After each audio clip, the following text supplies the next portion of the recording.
जो सवाल मैं आपसे राजीव पूछना चाह रही हूँ कि जब भी इस तरीके की जब चीजें आती हैं तो लोग ये बात करते हैं कि there are some great forces which are at play.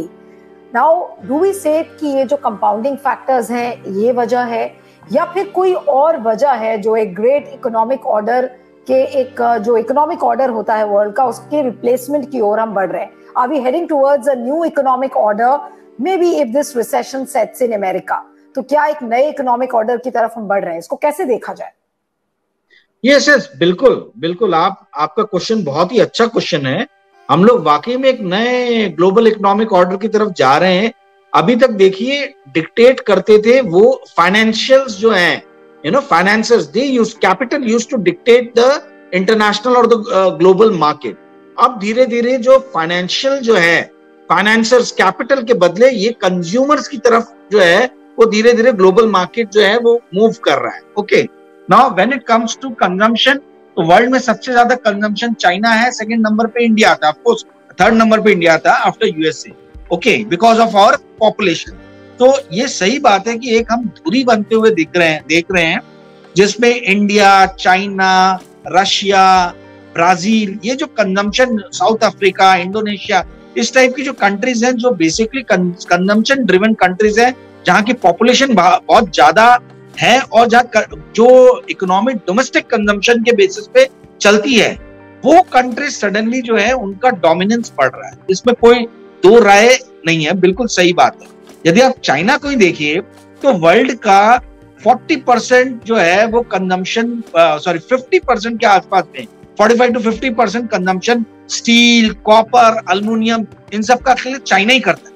Okay, तो इतना नहीं, जैसा आपने कहा कि एक कंजम्पशन बेस्ड एक नए इकोनॉमिक ऑर्डर की तरफ हम बढ़ रहे हैं, और जो जिन देशों में कंजम्पशन ज्यादा है उनका एक तरीके से एक कमिंग टुगेदर है, और अगर वो एक साथ आएंगे तो क्या ये इसमें कोई एक बड़ी फोर्स आपको ऐसी नजर आती है जहां पर अमेरिका को आइसोलेट करने की कोशिश की जा रही है, जहां पे कि अमेरिकन बैंक्स इस तरीके से कोलैप्स होंगे and America will be left just completely isolated, और वो भी इकोनॉमिकली मैं बात कर रही हूँ?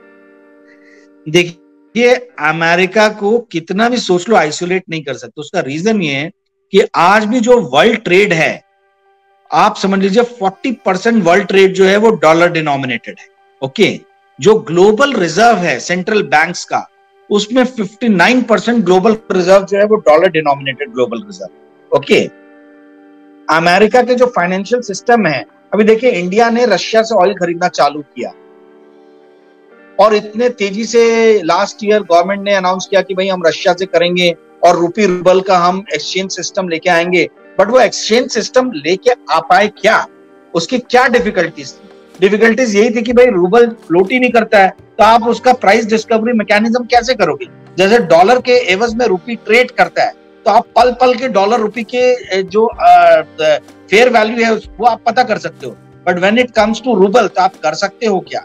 या चाइना के साथ में भी, चाइना एक दुश्मन देश है, हम कितना भी चाइना के साथ में एक बोले, हमने वॉर लड़ी है चाइना के साथ में, और हम देखते हैं कि आए दिन राजीव जो बाइडेन की एड्रेस थी, बाइडेन ने कहा कि there is nothing to worry, जो एसवीबी बैंक के कोलैप्स के बाद आप अमेरिका पे क्या इमीडिएट असर देखते हैं? और अमेरिका की जो इकोनॉमी है, अगर वो कितनी मतलब गिरती है से, या जो भी डिक्लाइन होता है, उसका कुछ ना कुछ असर तो बाकी इकोनॉमिक ऑर्डर्स पर पड़ेगा, भले ही वो कंजम्पशन बेस्ड जो इकोनॉमीज है अगर वो एक साथ आ रही हैं, तो भी ट्रिकल इफेक्ट तो अमेरिका का क्या हो सकता है?